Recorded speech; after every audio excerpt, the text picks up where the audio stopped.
¿Cómo tú estás? Vamos a hablar de Jochi, no de mí. No, pero vamos a hablar de ti. Tú eres la figura, ¿qué pasa? Nada. Tú eres la leyenda. No, ay, diablo.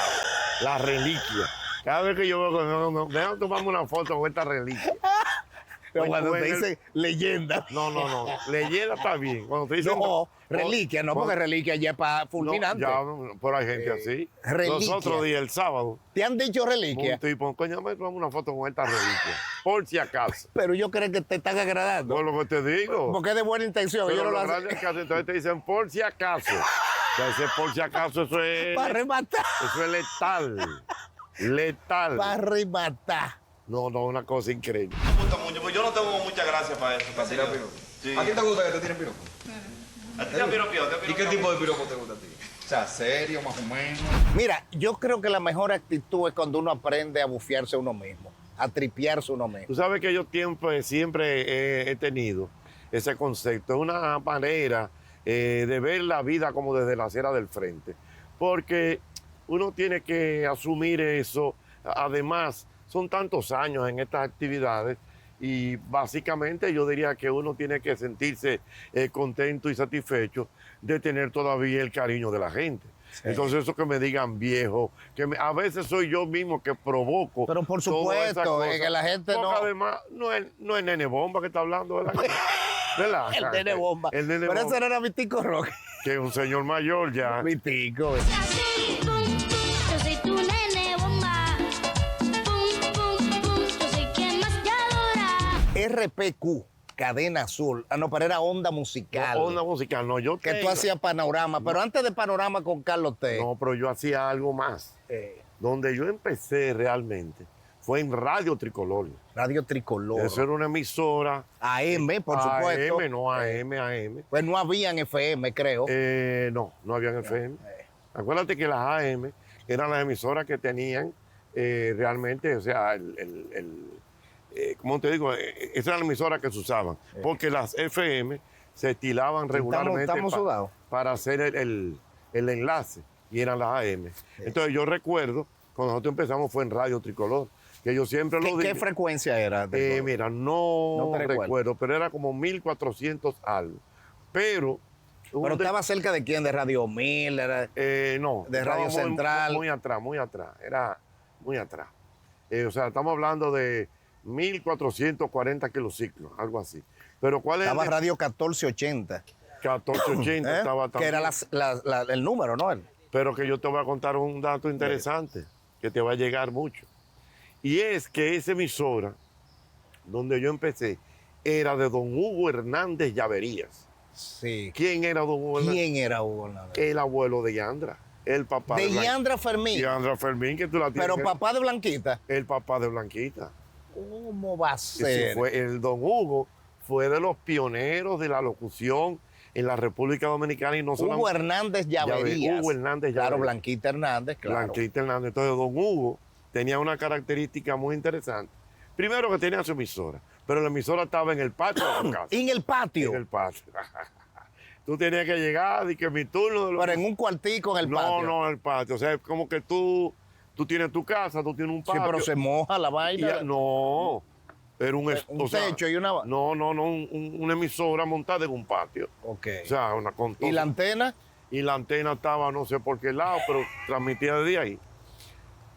Don Hugo incluso tenía una característica muy importante, aparte de que era locutor, él era un gran animador, un gran narrador de béisbol, y él narraba muchos juegos y todas esas cosas, pero tenía otra característica que era muy interesante de Radio Tricolor, y es que él le gustaba trabajar de noche. Él estaba en su casa.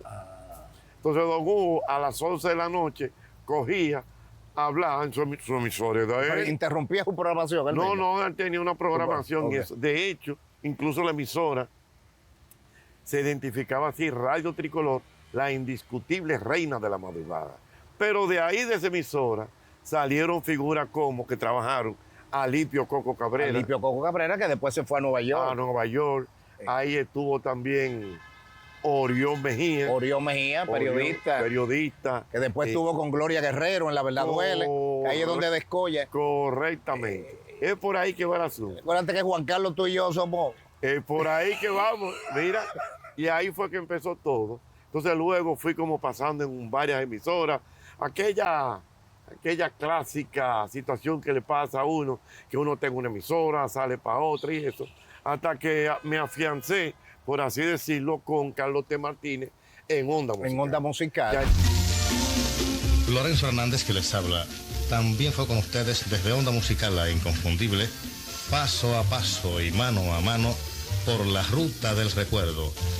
Que era el panorama farandulero, que todavía conserva él. Que todavía está ahí, panorama farandulero. Yo me recuerdo, mira, Jochi, yo empecé en televisión en el 86 con Jackie, en Teleantillas, en el Sí. proyecto de Viva la Vida. Pero antes de eso, yo era un escuchador de programas. Por ejemplo, yo me iba al colegio y yo dejaba grabando La Verdad Duele, y en otro radito dejaba por ejemplo, a ustedes o a don Guillermo. Don Guillermo, entonces yo lo sí. iba, porque los tres eran competencia. Don Guillermo en ABC, en un momento dado, La Verdad Duele en Universal y ustedes en Onda Musical. ¿Eh? Eso es correcto. Mira, y tú me estás hablando y yo me... Pero mira mi memoria, ¿eh? No, me parece muy bien. Y yo me retrotraigo en el tiempo, porque si te digo la verdad, esa era como una radio como romántica, esa radio de la gente que lo sigue. Freddy los llamaba mucho a ustedes Sí, en la Freddy. mañana, Bueno, siendo la gran figura ya. Pero de hecho, el por qué yo trabajé mucho con Freddy fue por eso. Sí. O sea, él llamaba mucho al programa, entonces luego él entendió que yo tenía capacidad para hacer algún tipo de labor de producción en aquel famoso de Con Freddy y Jackie. Sí, porque empiezas en De Noche En con De Freddy Noche Jackie, Con Freddy y Jackie. como Entonces, asistente de producción. Como asistente de producción. Se lo debo a mi querida compañera Pilar, mi querida esposa, que es ese alicatico que está el día entero diciéndole cosas a uno. El concepto del programa era que había que seleccionar un tema diario. Monotemático. Y entonces, pero sobre ese tema giraban muchas cosas. El programa Eso sí. entero. Por ejemplo, vamos a hablar, el tema de hoy, vamos a hablar de, qué sé yo, de los lagos. Entonces, se empezaban a hablar de los lagos, llevaban gente especialista en lagos. Entonces, la comedia, si se hacía una comedia, tenía que tener ver con los lagos. lagos. Y la música, tú tenías que empezar a buscar canciones que Con tengan lagos. que ver con lagos. O sea, todo giraba. ¿Y de alrededor. dónde viene el apellido Lago? La- Lo que es tiene- todo, oye, todo- oye. Ahí tenía que... Pero te desafiaba Pero en términos de pero- y producción, lo grande- porque era diario. Ay, es que este es el asunto. Era diario. diario. Wow. De hecho, yo recuerdo... Pero una locura. No, una cosa. Y entonces, y todo muy esquematizado, nunca se me va a olvidar que para hora y media de programa, De 9 a 10 y media. de 9 a 10 y media, había que hacer o buscar 9 canciones. Entonces, cuando no aparecían las 9 canciones, había que escribirlas. Suerte que teníamos ahí en el equipo de producción a un Muchilora. Sí, Ahí estaba también el equipo de producción Doña Socorro Castellano. Doña Cocó. Y estaba yo, estaba Jorge Jiménez. Y entonces entre todos El poeta Jorge. Jorge. Y entonces ahí arrancamos con todo eso. Y vuelvo y te digo, cuando no aparecían canciones, había que escribirlas. Había que inventarlas. O tú llamabas, por ejemplo, tú has oído la canción El Melao de Mireya. Ese muchacho se llama ¿cómo? Ese mismo. Félix, ¿cómo es? Enrique Félix. Entonces a veces uno llamaba, Sí, sí, sí. Enrique, estamos haciendo un programa de dulce, criollo, nos falta una canción, escribe una canción. Es porque él es delivery. Express. Escribían de una vez, le llevamos esa letra a ese maestro Jorge Tavera y se armaba una canción, pero de una cosa, Pues Jorge era el director musical. director musical. ¿Cuál será el melao que tiene Mireya? Que todos los muchachos andan detrás de ella. Tiene de rengao a los jovencitos. Yo no sabía que él y yo teníamos una afinidad a nivel del barrio. Y entonces entramos nosotros también. Ah, yo me recuerdo, al gordo. Al gordo de la Al semana. gordo, que era como un colmado, ¿no? Tiene de